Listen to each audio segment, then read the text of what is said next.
Art the Clown on Halloween. Yes, that is my air freshener in the car. I'm a bit shocked, actually, trying to take it in. So there was a classic horror secret screening tonight on Halloween for Cineworld's end of horror season, and it was Terrifier 3, which is called an absolute outrage at the moment. I've just been sitting on the Reddit forum, just looking at all the comments and looking at it. So Terrifier 3, the third in the franchise of an indie horror film series, directed by Damien Leone, which is following the crazed killer Art the Clown, with a lot of gory deaths, with and survivor Sienna, a crazy clown on the rampage. Now, to put this in perspective, at Christmas, I am a big film lover, cinephile, and I love film, and so I've seen all the Terrifiers.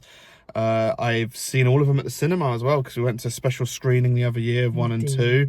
I saw 3 twice when it come out of the cinema, so this is the third time I've seen it at the cinema. So yes, I'm a Terrifier fan. I like the films, but they are niche, and I've made independent film. I like independent film, so for me it's not a problem. However, I will say it was a massive controversial decision to play Terrifier 3 on Halloween as a secret classic horror screening. I was shocked when I saw that title card come up. So to get it out there was a lot of groans and moans, and from what I've just been reading across all Cineworlds, a lot of people made a noise when the title card come up, the BBFC title card, and there's been a lot of walkouts across the country by the sounds of it. We had a good 80% leave within the first 10 minutes. We didn't even get past the opening scene. Literally, the title card came up. Well, people started leaving, but then more left. Then it got a bit more into it, and then more people left. We lost a good 80-85%, but literally most of them within the opening, before you got to the title, while Art breaks in as Santa Claus and starts massacring the families, pretty much where we lost most of our audience, if they even got that far. As you said, some even the title card route. They missed the bit with the Christmas shopping mall. Now, the real controversial, critical side to me is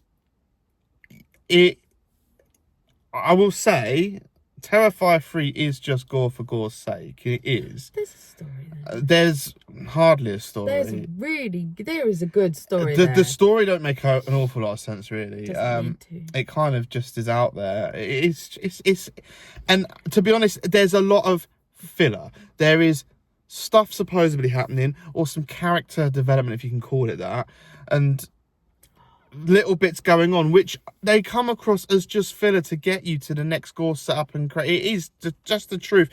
I mean, the younger me adored films like this, and I do like my indie horror, and the selling point on this film, and it kind of it references itself in a meta way, where he sees Santa Claus, and Santa Claus talks to him about how we're the same, you and me. I bring joy to people, and Art's smiling because yes, Art the Clown is bringing joy to horror lovers and gore hounds and people that love independent cinema. There is a bit of a meta funny thing there.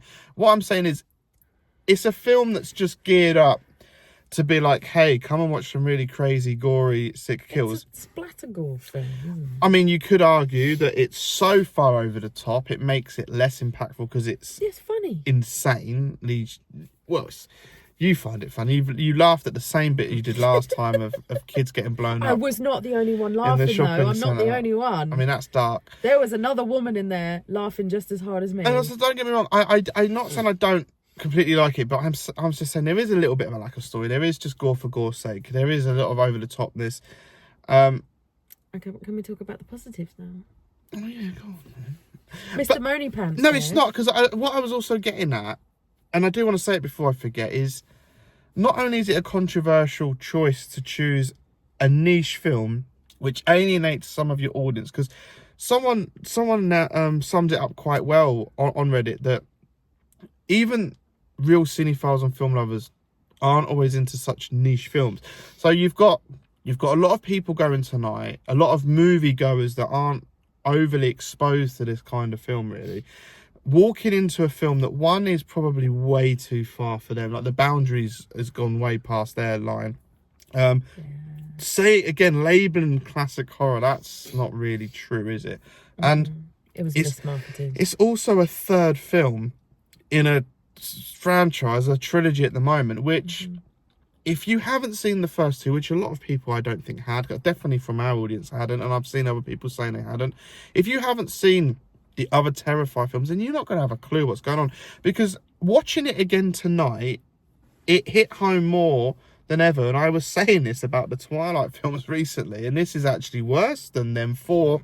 If you've not seen the previous films, then it just doesn't work as its own film. It carries on from the other films, yeah. This carries on worse than any of the Twilight films did, which I said about. Like, this really is like... Because the second film builds the Sienna character and the brother and all of that, and then this film just kind of goes straight into it. It picks up from a scene of the second film of an aftermath. It does. And there isn't... This film, unlike films like Aliens or even Terminator 2, sequels that explain, even Alien 3 gives you a bloody backstory, and you can just sit there and watch that film, which is a third in a trilogy. You get just enough information to be able to enjoy the film without thinking too hard about it. But not with Terrifier. Looking at Terrifier 3, like, if there is nothing. They do You're like, who's this person? Why are they doing that? What's going on? They don't even give you a backstory. Like, I know the film carries on, but if you haven't seen the first two for a long time, or you haven't seen them at all, like mentioning the Clown Cafe.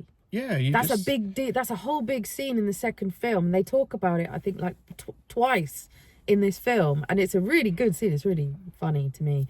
But yeah, you can't just, if you haven't seen it, you just be like, what's the Clown Cafe? Yeah. So there's a whole song and everything. That's a big warning line that you can't just stick this film on or watch it. Which, so again, it was a controversial decision to play a film that is going to alienate a lot of people. That is a bit. I still can't get my head around that they did that. That is nuts. And I will just say, on you saying about positives, the gore is amazing. The special effects are top tier. The effects are great. It's practical. It's raw filmmaking. So I love the fact that it's a practical, rawly made film with real effects. Yes, I love that. That is a real highlight. It's gory, it's violent, it's over the top. It is so that is good. And there is references, you know, it felt like I was watching Pieces in the shower, seeing the film I like, the 80s film I love, the indie low budget slasher film Pieces. Don't forget the shining axe through the door. There's a little shining nod. I mean, everyone does that. I do think Damien is a film lover. It comes across very much. And there is, you know, I even get Silent Night, Deadly Night of him walking around with the axe as well. And even the opening shot, I said to you when I first saw it, it's like Black Christmas. The sound, the way the original 74 Black Christmas. So I think there is a lot on offer if you're into this kind of film. It's a hard recommendation because I know this film tests the boundaries of quite a lot of film lovers. It does. I know it's a Marmite film. I think if you don't like strong, pointless horror... Well, I love Marmite too. I know that sounds rude, but it is sort of... Although they're trying to build up a lot of lore, and I know there's a religious undertone, I know there's stuff going on, but it's just stuff. It doesn't go anywhere. If we get this full film, which may be coming, there's controversy at the moment kicking off with the franchise, but... Let's not talk about it. If the fourth film comes, apparently it's building upon more. But there's a lot of speculation. There's a lot of open interpretation at the moment in time with this film, for sure. And you know, I've seen this film 3 times now, and I've seen the previous 2 multiple times as well. The first one. They keep, you know, it started out as just a basic crazed killer walking around. Was it originally a short? It was a short, and then it was part of an anthology, which I have the anthology. I even have the short, actually. I do have the origins as well.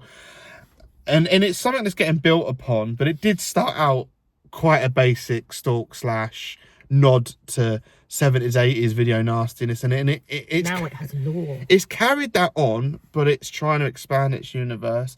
I mean, everyone's heard of Art the Clown, I think. It is amazing to see such an indie, rough gem come from here to this big cinema release. That is quite exceptional, and it's rare. It catches kind of certain people off guard, I think. So what's all the positives you want to talk? I know you're...